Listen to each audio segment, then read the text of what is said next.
Guys, I decided to sit here. I actually feel a little more comfortable sitting, not just physically, but to talk. I feel more loose, relaxed, and sitting position. Otherwise, I would sit. The purpose of today is, over the years, some of you, not all of you, have known that I travel around. I give a karate seminar, as in karate training. At the end of the class, I do a demonstration of something and have a talk, some questions and answers. And that's been historically what I've been doing when I travel and do seminars. But I realise more and more that the karate experience can be, it ought to be like a holistic sort of experience, so to speak. And I think about my experience with karate, just my life. I'll be 64 this October, so I've been on the planet for a little while. Somebody goes, anyone old? A couple of you. And, but I do see it as, you know, the sort of cliche, body, mind and spirit. So the body, as in the physical exercise we get in karate, and the fitness and self-defense and the art, the actual, you know, what comes in that physical aspect. But as you know, from the physical training you do in karate comes, you know, the internal thing can come from that. The internal thing is, want a better way to put it, I would define it in two levels. Two is a spiritual development and like a mental development. And the mental development is the you know, becoming a stronger person in your mind, being able to be more focused, more decisive, more determined, learning how to visualise and reach a goal, and just being more disciplined and that type of thing, which we'll talk about later on. But the other part is that, you know, the attitude and the sort of atmosphere and the spirit that goes with karate, with the etiquette and the respect and all those things that karate can generate, you know, you might say can become a spiritual development. And I don't mean spiritual as in a religious thing or a thing relating to God or a deity, but just talk about the softness in you, a more humble person, more loving, more caring, just more loose and relaxed, less needing to be smart, you know, and cool and justify yourself, and all that stuff that is, you might say that's sort of, you know, a spiritual perspective. So that's how I see it, and I've known that that, you know, there's a room for promoting this sort of stuff and in Jika, and so my two passions in life really like my, other than, well, we're all connected to family and everything, but is my karate, the karate itself, but also I enjoy the idea of, and always have, maximising my life, you know, and realising, look, there's a great line from a Rod Stewart song that goes,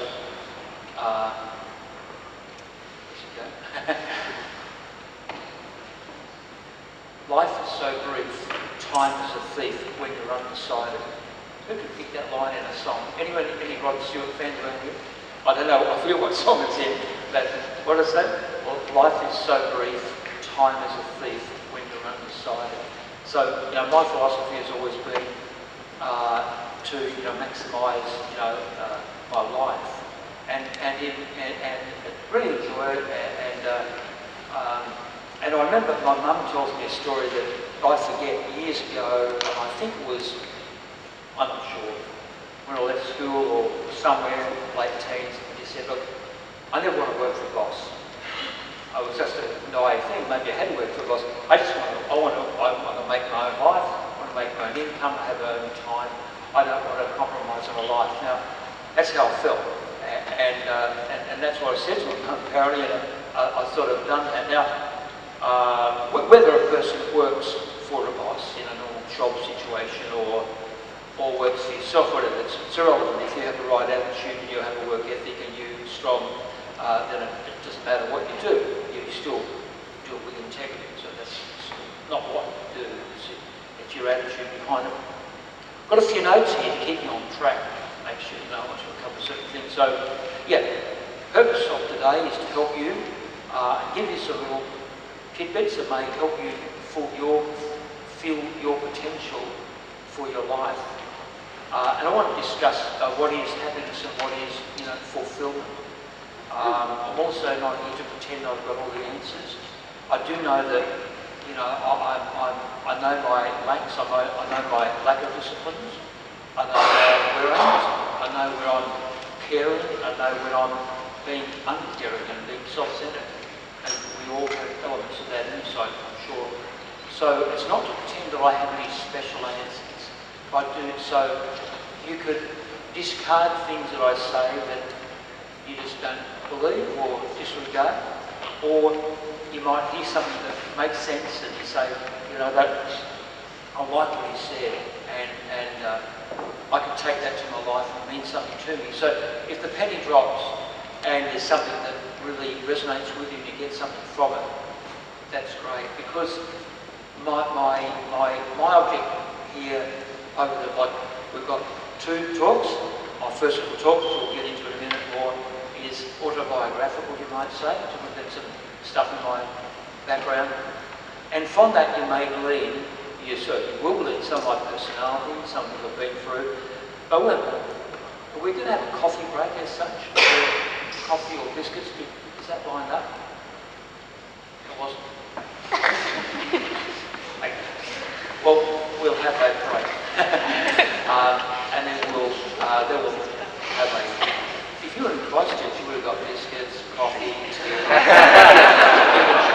even chocolate biscuits, trade off for the biscuits sort of stay here in safe Wellington where you'll never have an earthquake. Somebody told me before, there's a possibility. I'm off to Sydney tomorrow, so I don't care after 4 o'clock tomorrow. Just joking. Where was I? But, where was I? So basically, the second part of the talk will be, giving you some ideas on what it is to be, maybe successful in your life, however you find that more fulfilled. And the other day, after the karate, after the 5-hour seminar, I'd like to think that you've got your money's worth, but also your time's worth. And you've got something of value. Because I'll be repeating this type of seminar every 6 months. It doesn't mean you have to come to it. You may find that you don't want to pay for it, you don't want to spend the time, you've seen it once, who cares, but we're always recruiting new members in the GCAR.